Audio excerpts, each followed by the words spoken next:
Jeff Goodman is on assignment. However, he did send in his opinion of the arrival of Gallinari and Brogdon to the Celtics. Jeff, what do you think? All right, first, my take on the Celtics moves. Malcolm Brogdon, absolutely love it. I know the price is a little bit steep, but I just think he gives you exactly what you need, which is a ball mover, a highly intelligent basketball player who makes the correct play 9 out of every 10 times. He's a better shooter than he showed last year. He can guard.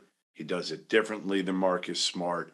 Not that he makes Marcus Smart expendable, but I think he just gives you another option and kind of a change of pace guy. Doesn't go too fast. You can't speed him up too much. So I love Brogdon for this team as long as he stays healthy, obviously with that caveat. Gallinari, just like him because he's a proven scorer, shooter. So whether he's 0 for 7 or 5 for 7, they still have to guard him, which creates space for Jaylen Brown and Jason Tatum. Now to the Kevin Durant move. Listen, to me, it's tough because this isn't the old Kevin Durant. This isn't the Golden State Warriors Kevin Durant anymore. Number one, he's a lot older. He's got more mileage on him. 2, I just question his decision-making more. If his head is clear and, he's the best player on the planet still. He can do what Giannis can't, which is shoot the ball from 3.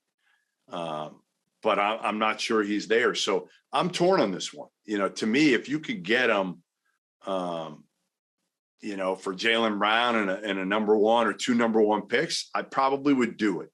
If you have to throw in Marcus Smart plus Jaylen Brown and a couple picks, which probably you have to do for the money to make sense, I'm not sure I'd do it.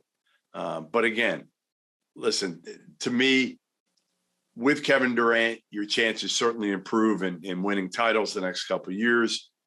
And there's no guarantee Jaylen Brown's going to be here beyond this contract either.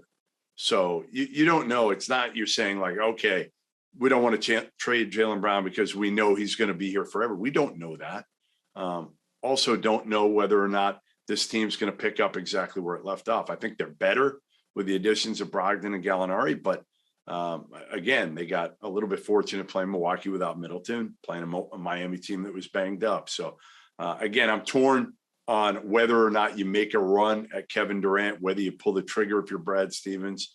I see the pros and I see the cons. Okay, Bob, that's what Jeff thinks. Personally, I think this is a great move by Brad Stevens.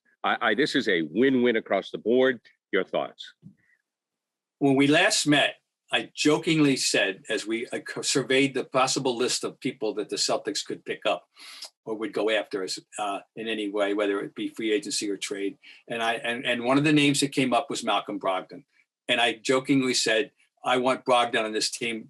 They should get him in order to give Grant Williams someone to talk to, and an allusion to his erudite, right. Yeah, right. An allusion to his erudite nature. And we know what a Renaissance man Grant Williams is. Well, this guy is too. This guy graduated from the University of Virginia with 2 degrees. He was a 24-year-old rookie because he went through the old-fashioned process of actually being a college student and emerging with proof in the form of 2 degrees. He's a very aware young man. I doubt very much, as I feel it's the case with Grant Williams, that his post-career future is in basketball. If it is, fine, but I suspect he'll find some other way and make his way through life. All right.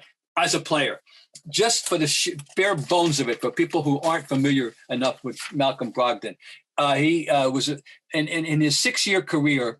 He is now has a career average of 15.5 points a game. He's had his highest. He's averaged 20. He's averaged 19 last year. In his last 3 years, he's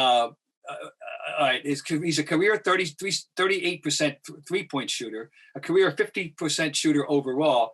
And a career 88% foul shooter, folks. You want him on the floor in the last 2 minutes, last 5 minutes, the last 12 minutes. He's had a 90-point percent year once upon a time. And as a bonus, his last 3 years' assist totals are 7.1, 5.9, 5.9, 7, 6, and 6. In other words, this is and he can defend. This is a good basketball player, and this is a very, very big adjunct to the cause. And Brad Stevens for the second year in a row. I mean, making it better. So how does he swept these guys out to see that they don't need and brought in useful people 2 years in a row? I know. I mean, and they lost Tyson Nesmith. And Nesmith, if he develops, great, but we don't have time to wait for that. Now, Brogdon, how does he fit with Smart? Well, I mean, first of all, he's an old-fashioned basketball player. He's not a point guard. He's not a guard. He's a guard. He's a player. He can. I just pointed out, he can shoot and he can pass. He knows how to play the game. He doesn't have to be labeled. He gives you a guy. If you want to give Smart, they can play together. If you want to give Smart a blow, he can run the team. This may we can have this debate, and we're going to see how it plays out. Whether this means they do not now have to go search out a quote legitimate backup point guard. Was something that we've all thought that they needed, because it isn't Peyton Pritchard. I wish it were, but it isn't. Not that he can't still be on the team, but that's not the role. He's not going to fulfill that role. Right. Now they don't have to worry about it. And they also got Derek White, and now he's a guy that might be affected more than anybody by this. You suddenly, do you need him if you got you got safety in numbers always, but that'll be interesting. Well, maybe it's great to have the two of them, but I think it is, because I'll tell you, Bob, I looked at this team last year and I thought it was the starting five and that was it. The bench was, now you have a bench that is legitimately, you can go 8 guy.